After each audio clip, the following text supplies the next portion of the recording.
Bonjour, aujourd'hui on va voir l'art de se lancer, donc en développement personnel, stratégie d'entreprise. C'est un guide de Guy Kawasaki, pardon, comme les motos.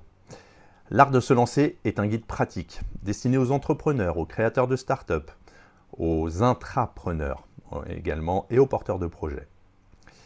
Guy Kawasaki, ancien évangéliste d'Apple, et investisseur chez Garage Technology Ventures, il partage une méthode structurée, directe et pleine de bon sens pour transformer une idée en entreprise viable. Le livre est divisé en plusieurs chapitres thématiques, chacun abordant une étape clé de la création d'entreprise. Tout d'abord, se lancer avec un sens. Donc, comme il parlait anglais, c'est Start with Meaning. Avant même de penser au produit, il faut définir la raison d'être du projet. Et ça, je vous renvoie à une vidéo que j'ai faite très récemment, qui est donc le Start with Why de Simon Sinek. Donc, Kawasaki insiste sur le fait qu'un bon projet commence par le désir de rendre le monde meilleur. Il oppose cette démarche à celle des entrepreneurs motivés uniquement par l'argent. Deuxième chose, faire un mantra, pas une mission.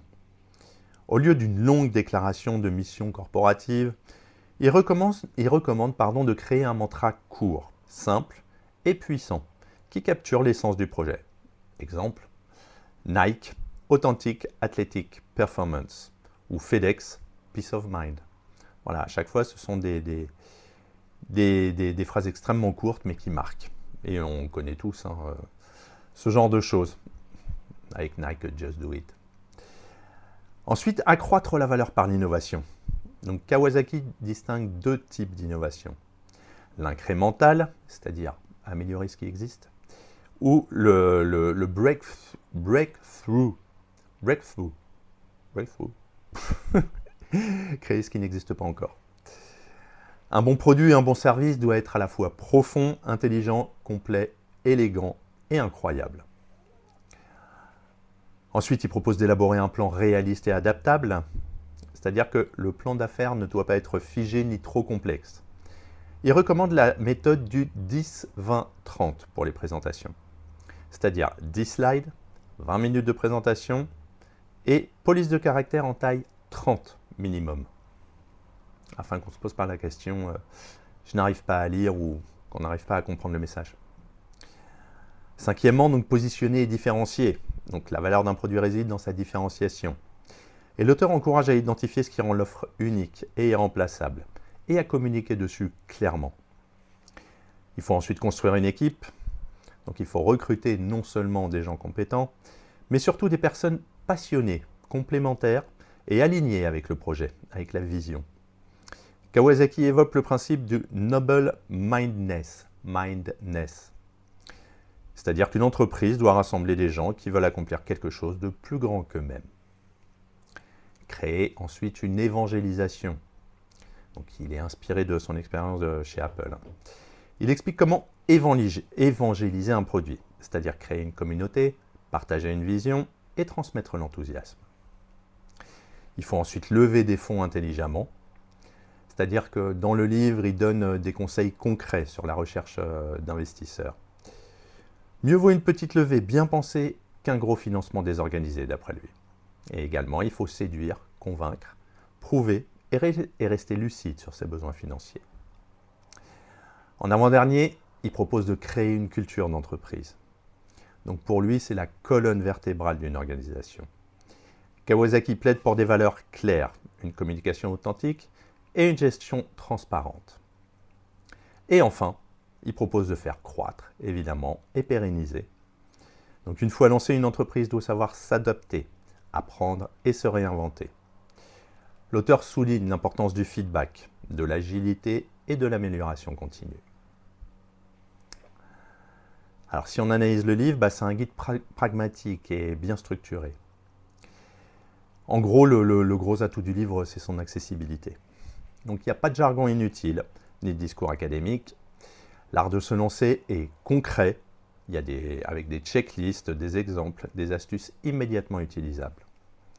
Et Kawasaki aborde toutes les étapes d'un lancement de manière fluide et logique, en décomplexant l'acte entrepreneurial. Souvent, on a peur de se lancer. Il ne vend pas un rêve de licorne en 6 mois, mais propose une méthode réaliste, issue de son expérience terrain. Ensuite, dans le livre, il y a une forte dimension humaine. Donc l'ouvrage ne se limite pas à la technique. Il insiste beaucoup sur le sens, la motivation et la culture d'entreprise. Pour Kawasaki, on ne réussit pas sans passion, ni sans une équipe soudée par des valeurs communes. Il valorise des qualités essentielles comme l'honnêteté, la pédagogie, l'empathie client ou l'humilité face à l'échec. C'est ce qui fait du livre, en fait, un outil de développement personnel autant que professionnel. Et enfin, il y a des exemples parfois datés, mais adaptables. Donc, certains exemples datent du début des années 2000, comme Palm. Je ne sais pas si pour certains d'entre vous, vous devez vous souvenir, c'était un espèce de petit organiseur. Apple G4, Motorola. Mais les principes restent très actuels. Le lecteur moderne devra simplement transposer certaines références à l'écosystème numérique d'aujourd'hui.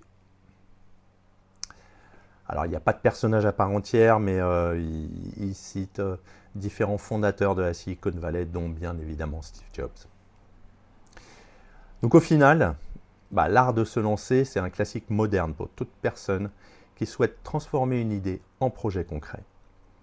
Guy Kawasaki, il livre une méthode claire, fondée sur l'expérience, le bon sens et une approche humaine de l'entrepreneuriat. Donc, contrairement à certains autres livres un peu trop théoriques ou trop success story, celui-ci reste humble et encourageant. Il offre des conseils simples, applicables, tout en soulignant que le succès repose plus sur l'intention, la persévérance et la clarté que sur le génie. C'est un outil de référence à lire dès le début d'un projet, mais aussi à relire au moment de doute, de changement ou de croissance. Son message principal est donc: n'attendez pas de tout avoir pour vous lancer. Commencez avec du sens, une bonne équipe et la volonté de progresser. À bientôt.